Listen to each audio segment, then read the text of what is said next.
Big trip coming up, Sandra. President Trump set to leave in just a few hours for a high-stakes visit to Asia that will be capped by a face-to-face meeting with China's President Xi Jinping, with the two expected to talk trade, fentanyl, and a whole lot more. Listen here. They are paying right now a 20% tariff because of fentanyl. The first question I'm going to be asking them about is fentanyl. They want to put it on the list. It's on the list. It's one of the things we're talking about, and I'm putting it right at the front of the list. So they pay a very big penalty for doing that, and I don't think they want to be doing it. Let's bring in Michael Pillsbury, Senior Fellow for China Strategy at the Heritage Foundation and a Fox News contributor. In addition to fentanyl, Michael, a lot on the agenda: trade, soybeans, China buying Russian oil, limits on nuclear weapons, and, of course, trying to find an end to the war in Ukraine. The president sounding optimistic. Listen here. I think we're going to come out very well, and everyone's going to be very happy. He says he thinks he's going to come out very well and everybody's going to be happy. Do you think that's possible? Yes, I do think it's possible, John. I think the president has a lot of experience with Xi Jinping. By my count, this will be his sixth meeting of an average of 3 hours each in the past. Their personal rapport continues. So they tend to rise above the specifics and then focus on their personal relationship. Everybody knows what you just listed, John, the big six issues. Fentanyl first. We need something like the Chinese joint investigation of the money laundering rings in Mexico and Canada. Something like that would be a breakthrough. Everybody knows about the soybeans. A lot of the problems are because of Joe Biden. We had this wonderful 90-page agreement, January 2020. Maybe you were there with me and everybody else when it was signed. It was a really big deal. Then it was not implemented. Biden just dropped it as though he never heard of it. So Trump's got to make up for that. The Chinese have been very cagey in what they've been doing with ring magnets and some other pressure they have on us. So as you say, this is a high drama meeting. I expect it will go the full 3 hours. So stay tuned, right? Yeah, well, as you point out, there's some points of tension here, which is why the Treasury Secretary Scott Bessent went over early to sort of grease the skids, if you will. Here's what he said about that.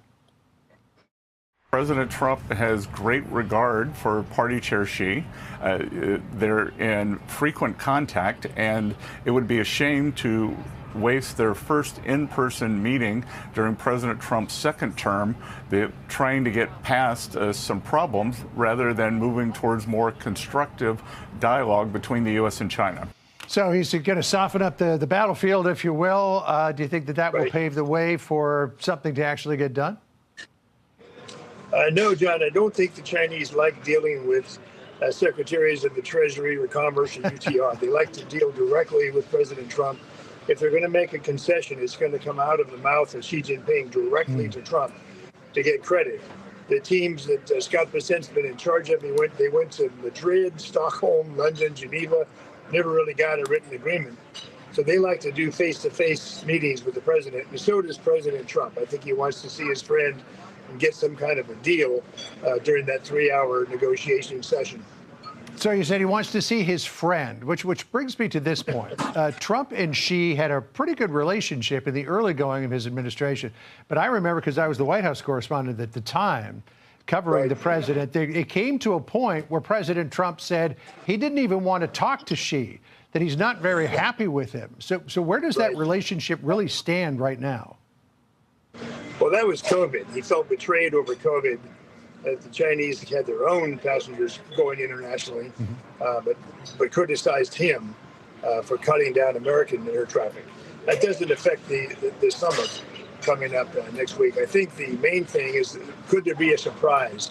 Xi Jinping could be very helpful, for example, if President Trump wants to meet the leader of North Korea while he's in South Korea. It's only a couple hundred miles. They could find a place. That'd be a real breakthrough if the Chinese would help us in North Korea. Generally speaking, they have not helped us on North Korea. So that's what I would call a breakthrough, something more than just the usual summit, in which both sides are going to say it was successful, but there won't be any specific achievements. I'm hoping for some specific achievements, John. All right, well, we'll see if it happens. Michael, thank you for joining us. Really appreciate it. Breaking right now, Ontario Premier Doug Ford says he is pulling an ad featuring Ronald Reagan, an ad that prompted President Trump to end trade talks with Canada. Ford says, quote, "I've directed my team to keep putting our message in front of Americans over the weekend so that we can air our commercial during the first 2 World Series games. Doesn't sound exact. Says, in speaking with Prime Minister Carney, Ontario will pause its U.S. advertising campaign effective Monday so that trade talks can resume. So it doesn't sound like he's immediately pulling the ad, Sandra. It sounds like he's going to put it in the first couple of games of the World Series when there's going to be a big audience, and then pull it on Monday. I've texted him to see if we can get a little more background on all of this, so I'll see if he responds. He will respond to a good Canadian like yourself. I mean, it's a remarkable update to the story. I wonder why Monday, John? Well, again, he wants to get it in front of a lot of eyeballs this weekend before. Yeah. So it's a little bit of a finger in the eye here. A little different than just saying we'll pull it now, right? Yeah, exactly. All right, so let us know what you hear. Nancy Pelosi called for something that we've never heard of before. Our state and local authorities may arrest federal agents if they break California law. And if they're convicted, the president cannot pardon them. San Francisco police arresting ICE agents for enforcing the law? I'd like to see San Fran PD slap cuffs on Homan's boys. I'd like to see that.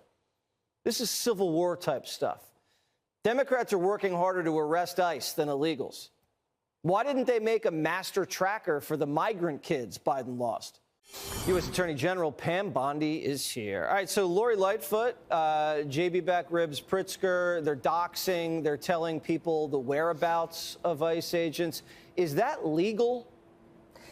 No. And Jesse, first time I've seen the Lori Lightfoot video is just now on your show. She will be getting a letter from us tomorrow to preserve anything that she's done as well to make sure that she's not violating the law. It appears she is. You cannot disclose the identity of a federal agent, where they live, anything that could harm them.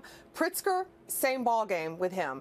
And, you know, Pelosi got a letter today from Deputy Attorney General Todd Blanche. So did Brooke Jenkins, that DA in San Francisco. We told them, preserve your emails, preserve everything you have on this topic, because if you are telling people to arrest our ICE officers, our federal agents, you cannot do that. You're impeding an investigation, and we will charge them if they think they have not met me, because we will charge them if they are violating the law. We will protect our federal agents. They're out there working nonstop, as you're showing right now during a shutdown. These people are out there working to keep Californians safe, yet you've got Pelosi out there saying to obstruct their investigation. You can't do it, and we're going to investigate her now, as well as that DA. And Pritzker's on the list too, Jesse. I'm not a lawyer, but these are warning letters. You send these out to say, preserve documents. Yes. You've been warned you could face legal action if this continues?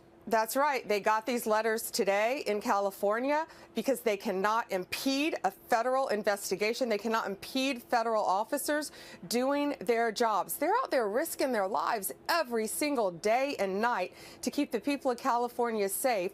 Yet these lawmakers are insane. They're truly insane by what they're doing. And Donald Trump is not going to put up with it. We are going to protect our men and women in blue. We're going to protect all of our law enforcement agents, and these politicians aren't going to get away with it anymore. All right. And something that's really near and dear to our heart here at Prime Time, Irina, the woman who was stabbed on mass transit a couple months ago. Are we going to get justice for Irina?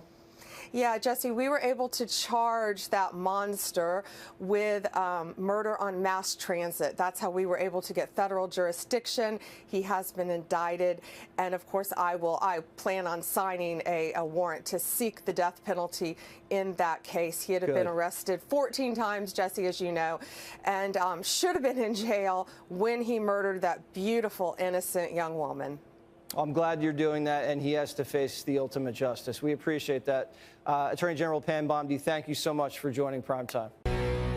No, we're saying that if you're an ICE agent and you do these things, we think you ought to be held accountable. And yet no one in Washington, no one above them, no supervisor, no inspector general is holding anybody accountable. There literally haven't been any suspensions or firings for the terrible things that they've done, literally grabbing people, tackling them when they're U.S. citizens and have done zero wrong.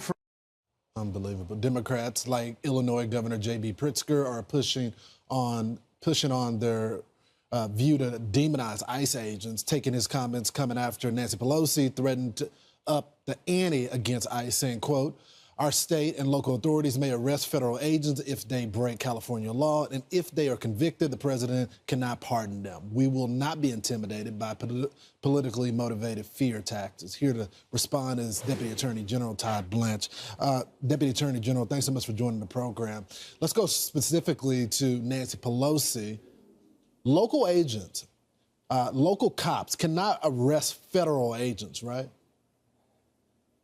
Of course they can. And what the Congresswoman did yesterday, what the governor of Illinois said yesterday, does nothing but harm this country. You cannot touch federal agents when they're doing their job, and that's something that they know. It's something that we reminded them of last night, because if you do, you're committing a crime. And the amazing thing about what happened is yesterday President Trump announced and formally launched the Homeland Security Task Force. This is, in our modern history, the single largest effort by law enforcement to combat narco-terrorists and to get the scourge and the drug dealers out of this country. In just 60 days, we've arrested over 3,200 drug dealers and either gotten them out of this country or put them in jail. On that same day, you have Pelosi, you have other congresswomen, you have a congressman from New York, and you have the governor of Illinois not praising that, not thanking President Trump, but saying that federal law enforcement agents should be arrested. That's the best example of the difference between what this administration is doing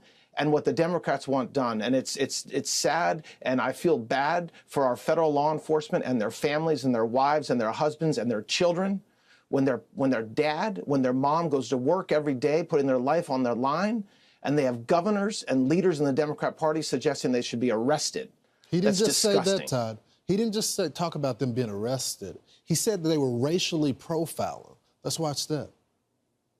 I think they ought to take the violent criminals and get them out of my state and get them out of the country. I absolutely believe that, but that's not what they're doing. They said they were going after the worst of the worst. We want the bad guys off the streets. What we don't want is for people to get racially profiled. That's what's happening right now. They're racially profiling people who are black and brown, and they're demanding their papers. Are you a U.S. citizen? Prove it. I don't think Americans should have to do that. The people leading the force on the ground through Border Patrol right now, they're 51% Hispanic. Do you take umbrage with what he just said? In a deep and meaningful way. Our law enforcement officers are not violating the Constitution and doing their job. And that governor, instead of talking on the news and making up stories about what he thinks is happening, should stand a post. He should go out and go out for one night and see the work that these men and women are doing. And he'll learn and he'll understand that what they are doing is getting the scourge and the people that are here illegally out of this country. And look, this has happened in California already earlier this year. These false claims that our ICE agents, that our federal law enforcement officers are somehow racial profiling or doing the wrong thing in executing and doing their jobs. And courts have said that we're right and the Democrats are wrong. We're not doing that. And that's going to continue to happen for sure. Well, you're also taking on the cartel. And there's all these legal pundits talking about these operations, but it's undeniable. The border is secure, and you guys are taking the threats out of the sea, right? It's another example of the difference between what President Trump, Attorney General Bondi, and all of our law enforcement partners are doing, including the Secretary of War, and what the Democrats apparently want done. We are saying we're going to stop the flow of drugs that have been happening in this country for generations. We're going to get them out, and we're going to stop them from coming in. The borders are closed, and that's what we're doing every day. And you would expect the leaders of this country to say, thank you, how can we help? And instead, what you have is exactly the opposite. And it's something that we're going to continue to do. And it's something that the American people expect us to do. It's what President Trump said he would do. And it's what Attorney General Bondi, it's what I'm doing. It's what all the leaders in this administration are doing every day. And it's working. And we're not going to stop.